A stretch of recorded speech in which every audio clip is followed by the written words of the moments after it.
ઉનામાં national press association દ્વારા વરિષ્ઠ પત્રકાર તુષાર બસિયા સામે પોસ્કો હેઠળની કલમ સુરત પોલીસ સ્ટેશનના અંદર નોંધાવવામાં આવતા તેને રદ કરવા પ્રાંત અધિકારીમાં આવેદનપત્ર પાઠવાયું.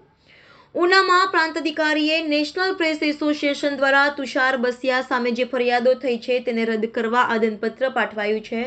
જેમાં આવેદનપત્રમાં જણાવ્યા મુજબ તારીખ 12 જાન્યુઆરી 2024ના રોજ સુરતનો એક વિડીયો સોશિયલ મીડિયામાં વાયરલ થયો હતો. આ ઘટનામાં એક ઈસમ ધોરણ 6માં અભ્યાસ કરતી એક સગીરા પર હાથ નાખી વિકૃત હરકતો કરતો દેખાતો હતો. ઘટનાના સીસીટીવી વાયરલ થયા હતા અને આ ઘટનાની નોંધ સુરતના સ્થાનિક મીડિયામાં પણ લેવાઈ હતી.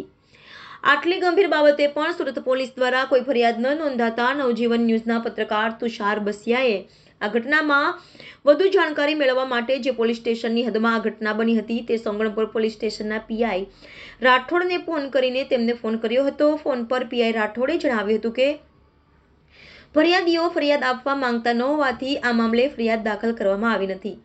એ પછી તુષાર બસિયાએ આ મામલે નવજીવન ન્યૂઝમાં સ્ટોરી કરતા સિંગણપુર પોલીસ અધિકારીઓ દ્વારા કાર્યવાહી કરવા મજબૂર થયા અને કાર્યવાહી કરવામાં આવી હતી. બસિયા સામે નોંધાયેલા કેસની મીડિયાનો અવાજ દબાવવાનો પ્રયત્ન છે. મરાઠી કામવાળી બહેનની દીકરી એવી ઉલ્લેખથી કોઈ પણ વ્યક્તિની ઓળખ છતી થતી નથી.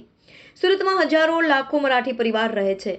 આ પ્રકારના ઉલ્લેખથી કોઈ ચોક્કસ વ્યક્તિની ઓળખ કઈ રીતે થાય છે તે એફઆઈઆરમાં દર્શાવવામાં આવેલું નથી.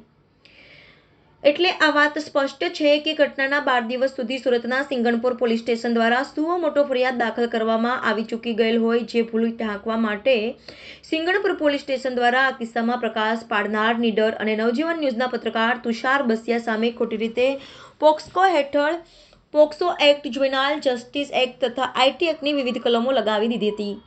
આ તમામ હકીકતો ધ્યાને લઈને પત્રકાર તુષાર બસિયા સામે લગાવવામાં આવેલ કલમો રદ કરી નિર્દોષ જાહેર કરવા અમો સામાજિક કાર્યકર્તાઓ દ્વારા આજે પ્રાંત અધિકારીમાં રજૂઆત કરી છે. સંવાદદાતા રાજેશ મકવાણા, દીવ મિરર ન્યૂઝ, ઉના. શું આ આવેદનપત્રનો શું વિષય છે?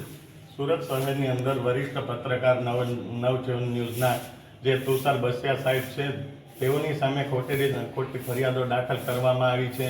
તેઓએ બધા ફૂટેજો પણ દેખાડેલા હોય એ છતાં પણ એમાં કોઈ જાતનું સાબિતી ના થતું હોય તો પણ તુષાર બસિયાની સામે પોસ્કો એક જ કલમો નાખી ઉમેરવામાં આવી છે. તો આ કલમોને રદ કરવામાં આવે અને આ ખોટી ફરિયાદ છે તે પણ રદ કરવામાં આવે એવી સરકારશ્રીને અમારી નમ્ર અરજ અને માંગ છે. જી, આભાર.